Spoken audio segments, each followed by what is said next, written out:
Vamos mergulhar numa ideia que é, ao mesmo tempo, simples e muito poderosa. Como é que pequenas ações, quando feitas de forma consistente, constroem uma vida organizada e próspera? Sabe, não se trata de grandes viradas de chave, mas sim daquela arquitetura invisível da nossa rotina que vai moldando, em silêncio, o nosso destino. E para começar, essa ideia aqui é o centro de tudo.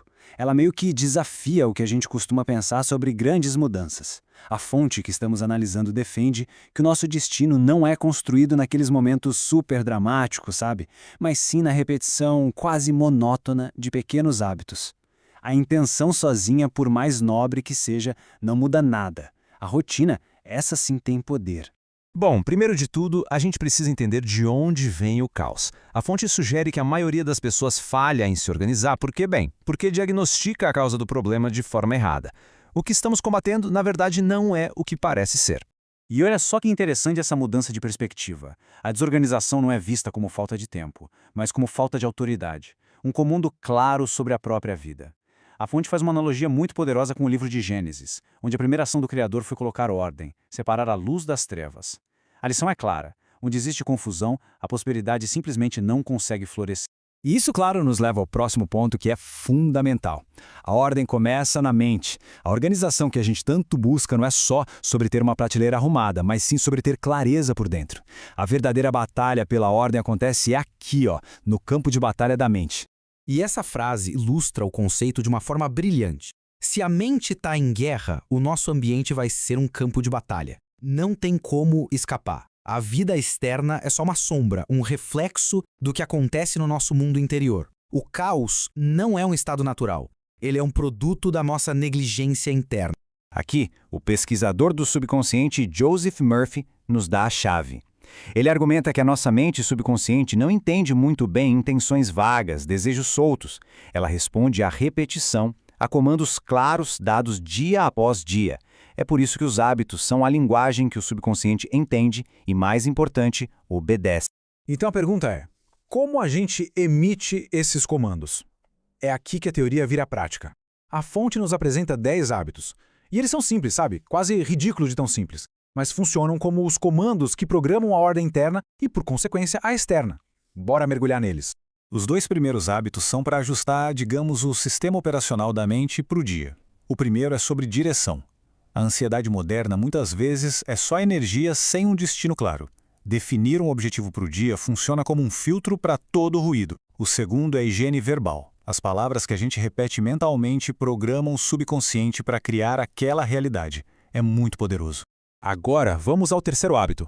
Uma ferramenta que parece boba de tão simples, mas que é poderosíssima para cortar a complexidade e focar no que realmente importa. A famosa regra de 3.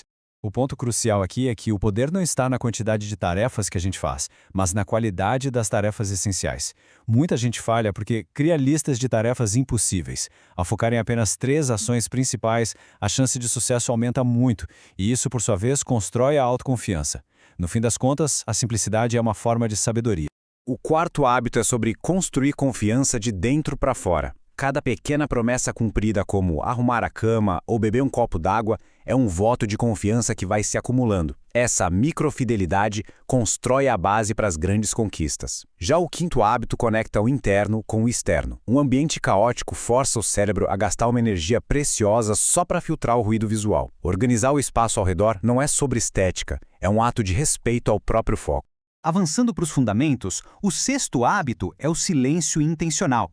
Na era do estímulo constante, o silêncio não é a ausência de algo, mas a presença de discernimento. É o espaço onde a intuição pode finalmente ser ouvida. E o sétimo é o cuidado com a base de tudo, o corpo. A fonte aqui é bem clara: saúde não é luxo. Um corpo organizado, bem cuidado, é o que sustenta uma mente clara e organizada. E aqui estão os 3 últimos comandos para a ordem. Oitavo, evitar a comparação. Se comparar com os outros rouba energia e desorganiza o nosso propósito pessoal. O foco tem que ser no próprio caminho. Nono, a revisão semanal. Pense nisso como um sistema de correção de rota. Pequenos ajustes toda semana evitam grandes desvios lá na frente. E por último, 10º, que talvez seja o mais poderoso: dormir com a mente limpa. O último pensamento antes de dormir é o comando que o subconsciente trabalha durante a noite. É, basicamente, a preparação para a vitória do dia seguinte. Para a gente concluir, vamos amarrar todos esses hábitos à visão maior de construir o próprio futuro.